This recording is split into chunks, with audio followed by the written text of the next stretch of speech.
முக்கிய செய்திகள். மீனவர் விவகாரத்தில் தீர்வு காண கூட்டு பணிக்குழுவை உடனே கூட்ட வலியுறுத்தல். வாழ்வாதார பிரச்சினைக்கு நிரந்தர தீர்வு காணுமாறு ஜெய்சங்கருக்கு ஸ்டாலின் கடிதம். பொதுமக்களுக்கு குறைந்த விலையில் மருந்துகளை விற்பனை செய்ய நடவடிக்கை. தமிழகம் முழுவதும் முதல்வர் மருந்தகம் திட்டம் இன்று தொடக்கம். வாக்குப்பதிவை அதிகரிக்க அமெரிக்க நிதி பயன்படுத்தப்படவில்லை. ட்ரம்ப் குற்றச்சாட்டு குறித்து நிதி அமைச்சகம் விளக்கம். தெலுங்கானாவில் சுரங்க தொழிலாளர்களை மீட்கும் பணியில் தொய்வு. 2 கிலோமீட்டர் நீளத்திற்கு வண்டல் மண் படிந்திருப்பதால் சிக்கல். வணக்கம். மீனவர் பிரச்சினைக்கு தீர்வு காண கூட்டு பணிக்குழுவை உடனே கூட்டுமாறு மத்திய அரசை முதலமைச்சர் திரு மு.க. ஸ்டாலின் வலியுறுத்தியுள்ளார். இது தொடர்பாக வெளியுறவு அமைச்சர் திரு ஜெய்சங்கருக்கு கடிதம் எழுதியுள்ள அவர், தமிழக மீனவர்கள் இலங்கை கடற்படையினரால் கைது செய்யப்படும் சம்பவங்களின் எண்ணிக்கை சமீப காலங்களில் கவலை அளிக்கக்கூடிய வகையில் அதிகரித்திருப்பதாக சுட்டிக்காட்டியுள்ளார். நேற்று முன்தினம் ராமேஸ்வரம் மீன்பிடி துறைமுகத்திலிருந்து மீன்பிடிக்க சென்ற 32 மீனவர்களை கைது செய்துள்ள இலங்கை கடற்படை அவர்களது 5 மீன்பிடி விசைப்படகுகளையும் பறிமுதல் செய்திருப்பதாக கூறியுள்ளார். தமிழக மீனவர்கள் கைது செய்யப்படுவதை தடுக்க இலங்கை அரசை வலியுறுத்த வேண்டும் என்று பல முறை கேட்டுக்கொண்ட போதிலும் இலங்கை கடற்படையினரின் கைது நடவடிக்கைகள் இன்னும் அதிக அளவில் தொடர்வதாக திரு ஸ்டாலின் குற்றம் சாட்டியுள்ளார். இந்த ஆண்டில் மட்டும் 8 வெவ்வேறு சம்பவங்களில் 119 மீனவர்களும் 16 படகுகளும் இலங்கை கடற்படையினரால் சிறைபிடிக்கப்பட்டுள்ளதாக சுட்டிக்காட்டியுள்ள முதலமைச்சர், நீண்ட காலமாக நிலுவையில் உள்ள இந்த பிரச்சினைக்கு நிரந்தர தீர்வு காண கூட்டு பணிக்குழுவை உடனடியாக கூட்ட வேண்டும் என வலியுறுத்தியுள்ளார். நமது மீனவ குடும்பங்களின் வாழ்வாதாரம் கடுமையாக பாதிக்கப்பட்டுள்ளதால் இக்கூட்டத்தை கூட்டி நிரந்தர தீர்வு காண வேண்டியது மிகவும் அவசியமானதாகும் என்று தெரிவித்துள்ள திரு ஸ்டாலின், நமது மீனவர்கள் கைது செய்யப்படுவதை தடுக்கவும், கைது செய்யப்பட்ட அனைத்து மீனவர்களையும் அவர்களது மீன்பிடி படகுகளையும் இலங்கை அதிகாரிகளிடமிருந்து விரைவில் விடுவிக்கவும் வலுவான தூதரக முயற்சிகளை எடுக்க வேண்டும் என அந்த கடிதத்தில் கூறியுள்ளார். இதனிடையே இலங்கை கடற்படையால் சிறைபிடிக்கப்பட்ட ராமேஸ்வரம் மீனவர்கள் 32 பேரையும் அடுத்த மாதம் 7ஆம் தேதி வரை வவுனியா சிறையில் அடைக்க மன்னார் நீதிமன்ற நீதிபதி உத்தரவிட்டுள்ளார். பொதுமக்களுக்கு குறைந்த விலையில் மருந்துகளை விற்பனை செய்யும் வகையில் முதல்வர் மருந்தகங்கள் திட்டத்தை முதலமைச்சர் திரு மு.க. ஸ்டாலின் இன்று தொடங்கி வைக்கிறார். ஜெனரிக் மருந்துகளையும் பிற மருந்துகளையும் குறைந்த விலையில் பொதுமக்களுக்கு கிடைக்கச் செய்யும் வகையில் முதற்கட்டமாக 1000 முதல்வர் மருந்தகங்கள் துவங்கப்படும் என்று முதலமைச்சர் அறிவித்திருந்தார். அதன்படி சென்னையில் 33 இடங்கள் உள்பட மாநிலம் முழுவதும் முதல்வர் மருந்தகங்கள் தொடங்கப்பட உள்ளது. சென்னையில் நடைபெறும் நிகழ்ச்சியில் மருந்தகங்களை அவர் திறந்து வைக்கிறார். இந்த மருந்தகங்களை நடத்துவதற்கு விண்ணப்பித்தவர்களில் 2000 பேரில் தகுதியானவர்கள் தேர்வு செய்யப்பட்டு அவர்களுக்கு பல கட்ட பயிற்சிகள் அளிக்கப்பட்டன. சாஃப்ட்வேர் ட்ரைனிங் வந்துட்டு சொல்லியிருந்தாங்க. அப்புறம் டிஎன்எம்பிசியில் வந்துட்டு எப்படி நீங்கள் மருந்து ஆர்டர் பண்ணணும், எப்படி நீங்கள் வாங்கணும் அப்படின்ற விஷயம் எல்லாமே வந்துட்டு ஃபஸ்ட் ட்ரைனிங்லேயே கிளியர் கட்டாக சொல்லிட்டாங்க. அதுக்கப்புறம் சாஃப்ட்வேர் ட்ரைனிங்கில் நீங்கள் மக்களுக்கு கொடுக்கும்போது என்ன மாதிரி எக்ஸ்பிளைன் பண்ணி கொடுக்கணும், இந்த ஜென்ரிக் மருந்து அதாவது பேரை வந்துட்டு எக்ஸ்பிளைன் பண்ணி கொடுக்கணும் அப்படின்ற மாதிரி சொல்லியிருந்தாங்க. ஸோ அது எல்லா ட்ரைனிங்குமே வந்து செகண்ட் ட்ரைனிங்கில் முடிஞ்சுது. ப்ளஸ் இந்த தேர்ட் ட்ரைனிங்கில் வந்துட்டு முடித்ததுமே எங்களுக்கு வந்து ஸ்டாக் வந்துட்டு டியூசிஎஸ்லேருந்து தமிழ்நாடு கூட்டுறவு இதிலேருந்து எனக்கு கொடுக்க ஆரம்பிச்சிட்டாங்க. முதல்வர் மருந்தகங்களில் ஜெனரிக் மருந்துகள், சர்ஜிக்கல், நியூட்ராசூட்டிகல்ஸ், சித்தா, ஆயுர்வேதம், யுனானி உள்ளிட்ட அனைத்து மருந்துகள் 20 முதல் 90% வரை தள்ளுபடி விலையில் கிடைக்க நடவடிக்கை எடுக்கப்பட்டுள்ளது. மற்ற மெடிக்கலுக்கோ இந்த மெடிக்கலுக்கோ என்ன வித்தியாசம்னா, மெடிக்கல் ஷாப்ஸில் வந்து நார்மல் மெடிக்கல் ஷாப்ஸில் கிடைக்கிற பொருள் வந்து கொஞ்சம் விலை அதிகமாக இருக்கும். இங்கே மெடிக்கலில் வாங்குற பொருள் எல்லாமே வந்து கொஞ்சம் சீப்பர் ரேட்டாக இருக்கும். பப்ளிக் வந்து நியர்லி 20 to 90% சேவ் ஆகும் அதில் மெடிசன்ஸில். ஒரு எக்ஸாம்பிள் பார்த்தீங்கன்னா, ஒரு ஆன்டிபயோட்டிக்கே எடுத்துக்கோங்க, அமாக்சிக்லேவ் 625 வருது. அது வந்து நார்மலாக பிராண்டட் பேட்டர்னில் வாங்கினீங்கன்னா நியர்லி 200 rupees. இப்போ இங்கே முதல்வர் மருந்தகத்தில் வாங்கினீங்கன்னா நியர்லி உங்களுக்கு வந்து 50-55 rupees தான் வரும். முதல்வர் மருந்தகங்களில் பிராண்ட் மருந்துகள் 75% வரை சலுகை விலையில் விற்கப்படும் என 1000 விளக்கு தொகுதி எம்எல்ஏ டாக்டர் எழிலன் தெரிவித்துள்ளார். இந்த திட்டம் கூட்டுறவுத்துறையுடன் இணைந்து செயல்படுத்தப்படும் என்றும் அவர் கூறினார். எம்ஆர்பி ரேட்டோட 20% கம்மியான விலையில வந்து கூட்டுறவு தன்மையில வந்து விலையை வச்சு கொடுக்குற கடைகள். ஆனால் இங்கே முதல்வர் மருந்தகம் ஒரு படி மேலே போய் Tamil Nadu medical service corporation generic மெடிக்கேஷன்ஸையும் ஸ்டாக் பண்ணுறது, பிறகு கூட்டுறவுத்துறையோட தமிழ்நாடு நுகர்வோர் இணையம் கொடுக்குற பிராண்டட் ஜெனரிக்ஸையும் ஸ்டாக் பண்ணுறது. இந்த மாதிரி அமைப்பு முறை வந்து எளிதான விலையில ரொம்ப தரமான மருந்துகளை கொடுக்கறதுக்கான தரத்தில் இதை ஒர்க் பண்ணிட்டு இருக்கோம். இளைஞர்களை தொழில் முனைவோர்களாக மாற்றும் வகையிலும் பொதுமக்களுக்கு குறைந்த விலையில் மருந்துகள் கிடைக்கும் வகையிலும் 1000 மருந்தகங்கள் உருவாக்கப்பட உள்ளன. இந்தியாவில் வாக்கு சதவிகிதத்தை அதிகரிக்க அமெரிக்க நிதி பயன்படுத்தப்படவில்லை என மத்திய நிதியமைச்சகம் விளக்கம் அளித்துள்ளது. அமெரிக்க அதிபராக 2வது முறை பொறுப்பேற்றுள்ள டொனால்டு டிரம்ப் பல்வேறு அதிரடி நடவடிக்கைகளை எடுத்து வருகிறார். இந்நிலையில் இந்தியாவில் வாக்கு சதவிகிதத்தை அதிகரிக்க அமெரிக்கா வழங்கி வந்த 182 கோடி ரூபாய் நிதி உதவி நிறுத்தப்படுவதாக 2 தினங்களுக்கு முன்பு எலான் மஸ்க் தலைமையிலான செயல்திறன் துறை அறிவித்தது. இந்த நடவடிக்கையை வரவேற்ற டிரம்ப், இந்தியாவில் வாக்கு சதவிகிதத்தை அதிகரிக்க முன்னாள் அதிபர் பிடன் நிர்வாகம் 181 கோடி ரூபாய் ஒதுக்கியதாகவும் இது அங்கு ஆட்சி மாற்றத்தை ஏற்படுத்தும் முயற்சி என்று கருதுவதாகவும் விமர்சனம் செய்திருந்தார். இந்திய தேர்தலில் பிடன் தலையிட முயன்றதாக எழுந்த இந்த குற்றச்சாட்டு தேசிய அரசியலில் பரபரப்பை ஏற்படுத்தியது. இந்த விவகாரம் விஸ்வரூபம் எடுத்துள்ள நிலையில் காங்கிரசுக்கும் பாஜகவுக்கும் இடையே வார்த்தை மோதல் ஏற்பட்டுள்ளது. வெளிநாட்டு சக்திகளின் கருவியாக திரு ராகுல் காந்தி செயல்படுவதாக பாஜக கடுமையாக விமர்சித்தது. அதே சமயம் இந்தியாவின் அரசு மற்றும் அரசு சாரா நிறுவனங்களுக்கு இதுவரை வழங்கப்பட்ட அமெரிக்க நிதியுதவிகள் குறித்த வெள்ளை அறிக்கையை மத்திய அரசு வெளியிட வேண்டும் என்று காங்கிரஸ் வலியுறுத்தியது. இந்நிலையில் மத்திய நிதி அமைச்சகம் வெளியிட்டுள்ள 2023-24 ஆண்டிற்கான அறிக்கையில் மத்திய அரசுடன் இணைந்து அமெரிக்க அமைப்பு வழங்கிய 6490 கோடி ரூபாய் நிதியில் 7 திட்டங்கள் செயல்படுத்தப்பட்டு வருவதாக தெரிவிக்கப்பட்டுள்ளது. இதற்காக அந்த நிதியாண்டில் 825 கோடி ரூபாயை அந்த அமைப்பு விடுவித்ததாகவும் கூறப்பட்டுள்ளது. வேளாண்மை, உணவு பாதுகாப்பு, குடிநீர், சுகாதாரம், புதுப்பிக்கத்தக்க எரிசக்தி, பேரிடர் மேலாண்மை உள்ளிட்ட சமூக நல திட்டங்களுக்கும் வன மேம்பாடு, பருவநிலை சார்ந்த திட்டங்கள் போன்றவற்றிற்கு மட்டுமே இந்த நிதி பயன்படுத்தப்பட்டதாக நிதி அமைச்சகம் தெளிவுபடுத்தியுள்ளது. இந்தியாவில் வாக்கு சதவிகிதத்தை அதிகரிக்க எந்த நிதியும் பயன்படுத்தப்படவில்லை எனவும் தெரிவித்துள்ளது. தெலுங்கானாவில் நீர்ப்பாசன திட்டத்திற்கான சுரங்கத்தில் சிக்கிக் கொண்டுள்ள 8 தொழிலாளர்களை மீட்கும் பணியில் தொய்வு ஏற்பட்டுள்ளதால் உறவினர்கள் கவலையடைந்துள்ளனர். தெலுங்கானா மாநிலம் நாகர் கர்னூல் மாவட்டம் டோமலபெண்டா அருகே ஸ்ரீசைலம் அணையின் இடது கரையில் கால்வாய் தோண்டும் பணிகள் கடந்த 2005ஆம் ஆண்டு தொடங்கப்பட்டது. இதற்காக அங்குள்ள மலையை குடைந்து சுரங்கம் தோண்டும் பணி நடைபெற்று வருகிறது. 44 கிலோமீட்டர் நீள சுரங்கப்பாதை பணியில் எஞ்சியுள்ள 9 கிலோமீட்டர் சுரங்கம் அமைக்கும் பணி தற்போது இரவு பகலாக விறுவிறுப்புடன் நடந்து வந்தது. இந்நிலையில் நல்கொண்டா மாவட்டத்தில் இப்பணியில் நேற்று முன்தினம் வழக்கம் போல் தொழிலாளர்கள் ஈடுபட்டிருந்த போது திடீரென சுரங்கப்பாதையில் மண் சரிந்து விபத்துக்குள்ளானது. இந்த விபத்தில் 40 ஊழியர்கள் சுரங்கப்பாதைக்குள் சிக்கினர். சில மணி நேரங்களில் 32 பேர் மீட்கப்பட்ட நிலையில் 8 பேர் சுரங்கப்பாதைக்குள் சிக்கிக் கொண்டனர். அவர்களை மீட்க ராணுவம் களம் இறங்கியுள்ளது. தேசிய பேரிடர் மீட்பு படையினரும் வரவழைக்கப்பட்டுள்ளனர். இந்நிலையில் அவர்களை உயிருடன் மீட்பதற்கான வாய்ப்பு மங்கி வருவதாக அமைச்சர் திரு உத்தம்குமார் ரெட்டி கூறியுள்ளார்.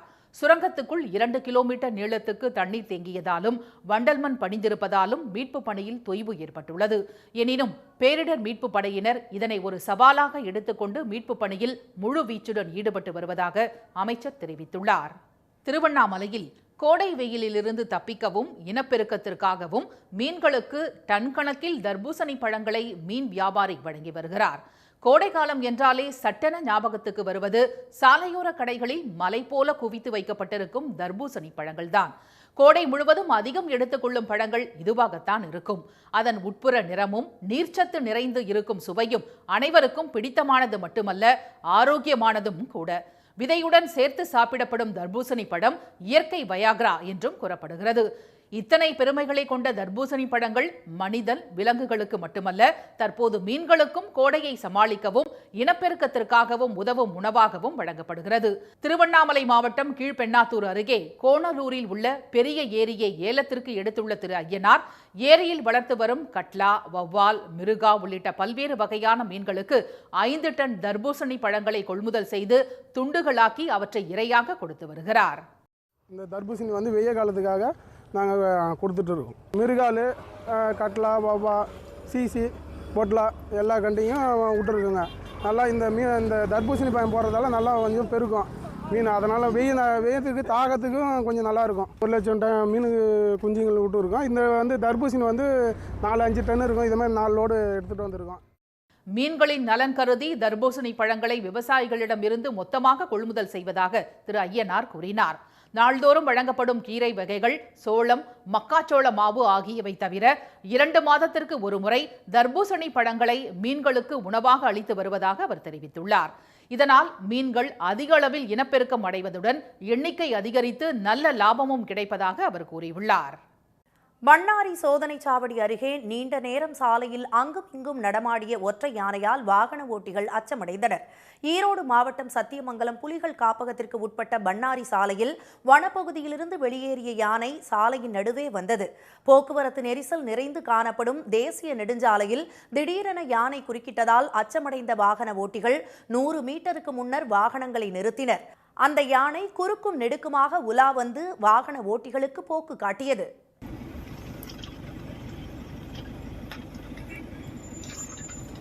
ஓ, என்ன விடாதாட்டு இருக்குது, ரோட்லேயே விளையாடிட்டு இருக்குது. அரை மணி நேரத்திற்கு பின்னர் சற்று ஓரமாக யானை ஒதுங்கியதால் லாரிகளும் பிற வாகனங்களும் வேகமாக சாலையை கடந்து சென்றன. இதனிடையே நெல்லை மாவட்டம் அம்பாசமுத்திரம் அடுத்த கடையத்தில் விவசாய தோட்டத்தில் புகுந்த யானை கூட்டம் ஏராளமான தென்னை மற்றும் 200க்கும் மேற்பட்ட வாழை மரங்களை முறித்து சேதப்படுத்தியுள்ளன. 100 அடி நீளத்திற்கு கம்பிவேலி கற்களையும் உடைத்து அட்டகாசத்தில் ஈடுபட்டன. யானைகளை காட்டுப்பகுதிக்குள் விரட்டியடிக்க வனத்துறை விரைந்து நடவடிக்கை எடுக்க வேண்டும் என கிராம மக்கள் கோரிக்கை விடுத்துள்ளனர். தமிழ்நாட்டில் ஜல்லி, மணல் உள்ளிட்டவற்றின் விலை உயர்வால் 5000 கோடி ரூபாய் மதிப்பிலான கட்டுமான பணிகள் பாதிக்கப்பட்டுள்ளதாக இந்திய கட்டுநர்கள் சங்கம் தெரிவித்துள்ளது. நாமக்கல்லில் அந்த சங்க அலுவலகத்தில் கட்டுநர் தினம் நேற்று நடைபெற்றது. பின்னர் செய்தியாளர்களிடம் பேசிய அந்த சங்க நிர்வாகிகள், கட்டிடங்கள் கட்டுவதற்கு தேவையான மூலப்பொருட்களான ஜல்லி, எம்சான், பிசான் ஆகியவற்றின் விலை 100% அதிகரித்துள்ளதாக கூறினர். புதுக்கோட்டையில் உள்ள கிரஷர்களில் இருந்துதான் டெல்டா மாவட்டங்களுக்கு கட்டுமான மூலப்பொருட்கள் கொண்டு செல்லப்படுகின்றன. கடந்த வாரத்தில் அவற்றின் விலை திடீரென உயர்த்தப்பட்டதால் தஞ்சை, புதுக்கோட்டை மாவட்டங்களில் இந்த ஆண்டு மார்ச் மாதத்திற்குள் முடிக்க வேண்டிய 5000 கோடி ரூபாய் மதிப்பிலான கட்டுமான பணிகள் பாதிக்கப்பட்டுள்ளதாக கட்டுநர் சங்கத்தினர் தெரிவித்தனர். இருக்க விலை இப்போ விலை எந்தவித மாற்றம் இல்லாம பண்ணனாதான் ஸ்டேட்ல நாங்க கட்டுமான தொழிலே பண்ண முடியும். ஷெட்யூல் ஆஃப் ரேட்டு முடிக்க முடியும், இல்லைன்னா முடிக்க முடியாது. குவாரியில் என்னன்னா, குவாரியில குவான்டிட்டி வெளியே வர மாட்டேங்குது. தமிழ்நாட்டில் அதிகமான மணல் குவாரி மற்றும் கிரஷர்களை இயக்க அனுமதி அளிக்க வேண்டும் என அரசுக்கு இந்திய கட்டுநர் சங்கம் கோரிக்கை விடுத்துள்ளது. இந்த பிரச்சனைகளுக்கு பேச்சுவார்த்தை மூலம் அரசு தீர்வு காணாவிட்டால் மாநிலம் முழுவதும் கட்டுமான பணிகள் பாதிக்கப்படும் நிலை உருவாகக்கூடும் என்றும் அவர்கள் தெரிவித்துள்ளனர். திருத்துறைப்பூண்டியில் 2 நாட்களாக காத்து கிடக்கும் லாரியில் உள்ள நெல் மூட்டைகளை இறக்கி வைக்க கோரி இன்றும் ஆர்ப்பாட்டம் நடத்தப் போவதாக லாரி உரிமையாளர்கள் தெரிவித்துள்ளனர். திருவாரூர் மாவட்டம் திருத்துறைப்பூண்டி சுற்றுவட்டார பகுதிகளில் அறுவடை செய்யப்பட்ட நெல்மணிகள் நுகர்பொருள் வாணிப கழகத்தின் மூலம் ரயில் வேகன்கள் மூலம் செட்டிநாடு, கண்டனூர், புதுவயல், காரைக்குடி, புதுக்கோட்டை, தஞ்சாவூர் போன்ற பல்வேறு மாவட்டங்களுக்கு அரவைக்கு அனுப்பி வைக்கப்படுகிறது. அதற்காக திருத்துறைப்பூண்டி ரயில்வே ஷெட்டுக்கு நெல் மூட்டைகளுடன் சென்ற 140க்கும் மேற்பட்ட லாரிகள் 2 நாட்களாக காத்து கிடக்கின்றன. இதனால் பெரும் நஷ்டம் ஏற்படுவதாக லாரி உரிமையாளர்கள் தெரிவித்தனர். இதனை கண்டித்து திருத்துறைப்பூண்டியில் இன்று ஆர்ப்பாட்டம் நடத்தப் போவதாக அவர்கள் கூறினர். ரொம்ப எங்களுக்கு சிரமமா இருக்கு, எங்க வாழ்வாதாரம் பாதிக்குது. 2 நாளா அந்த டிரைவர்ஸ் எல்லாம் வந்து நின்று திரும்பி போறாங்க. அதே மாதிரி சுமை தூக்குவோரும் 2 நாளா இருந்து இங்க வேகனை எதிர்பார்த்து திரும்பி போயிருக்காங்க. இது வந்து முழுக்க நம்ம திருவாரூர் மாவட்ட முதுநிலை மண்டல மேலாளர் தான் அசால்ட்டு தனத்தினால ஆன விளைவு தான் இது. இவ்வளவு தூரம் நாங்க சந்திக்கிற மாதிரி இருக்கு. இந்த நெல் மூட்டைகளை ஏற்றிச் செல்லும் சரக்கு ரயில் 2 நாட்களாகியும் இதுவரை வராததே இதற்கு காரணம் என நுகர்பொருள் வாணிப கழக அதிகாரிகள் தெரிவித்துள்ளனர். லாரி உரிமையாளர்களின் வாழ்வாதாரத்தை பாதிக்காத வகையில் பாதுகாக்க வேண்டும் என அதிகாரிகளை அவர்கள் கேட்டுக் கொண்டுள்ளனர். வேலூரில் பிரம்மாண்டமாக நடைபெற்ற மரபு காய்கறிகள், கிழங்குகள் கண்காட்சி பார்வையாளர்களை வெகுவாக கவர்ந்தது. தமிழ்நாடு விதை சேகரிப்பாளர்கள் கூட்டமைப்பு சார்பில் 3வது ஆண்டாக நடத்தப்பட்ட இக்கண்காட்சி அங்குள்ள தனியார் மேல்நிலைப் பள்ளி வளாகத்தில் நடைபெற்றது. பலதரப்பட்ட தக்காளி வகைகள், 80க்கும் மேற்பட்ட பாரம்பரிய கிழங்குகள், விதவிதமான கத்தரிக்காய், பூசணி, சுரைக்காய், மிளகாய் உள்ளிட்ட காய்கறி வகைகள் அரங்குகளில் காட்சிப்படுத்தப்பட்டிருந்தன. கண்காட்சியில் இடம்பெற்ற 500க்கும் மேற்பட்ட மரபு விதைகள் பலரையும் ஆச்சரியத்தில் ஆழ்த்தியது. கவுனி அரிசி, காட்டு யானம், எலுப்பைப்பூ சம்பா என வகை வகையான அரிசி ரகங்கள் மற்றும் முன்னோர்கள் பயன்படுத்திய பொருட்களும் விற்பனைக்கு வைக்கப்பட்டிருந்தன.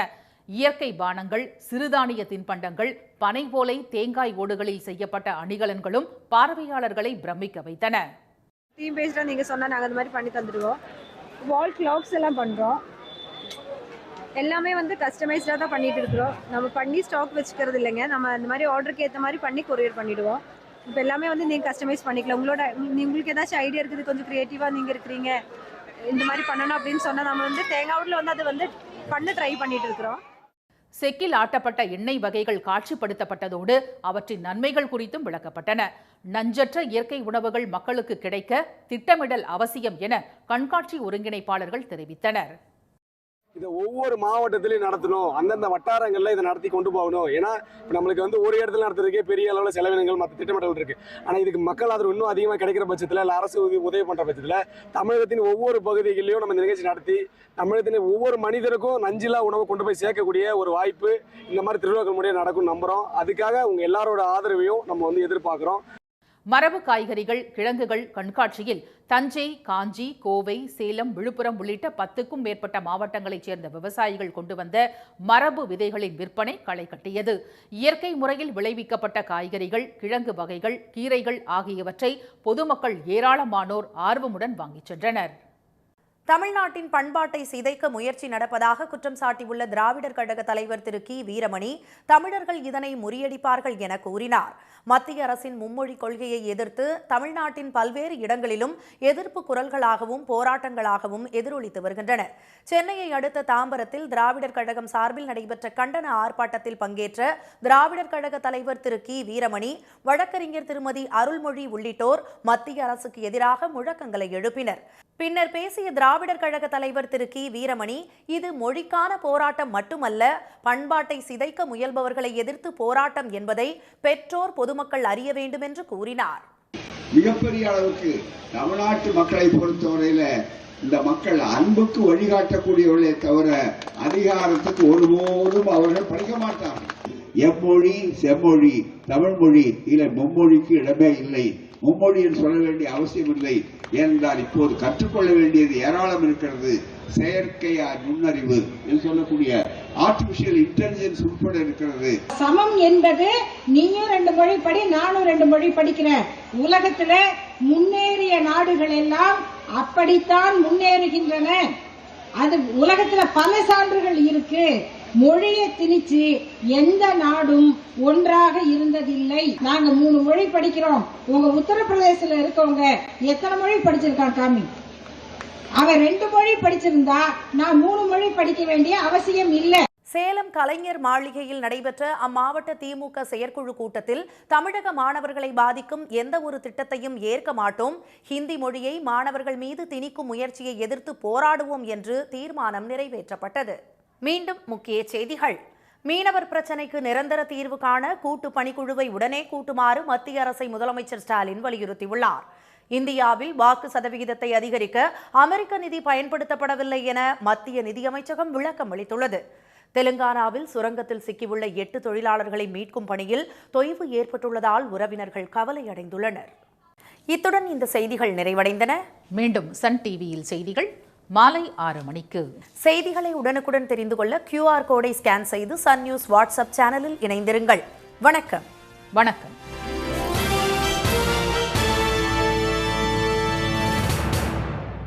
உடனுக்குடன் செய்திகளை தெரிந்து கொள்ள சன் நியூஸ் பெல் ஐகானை கிளிக் பண்ணுங்க.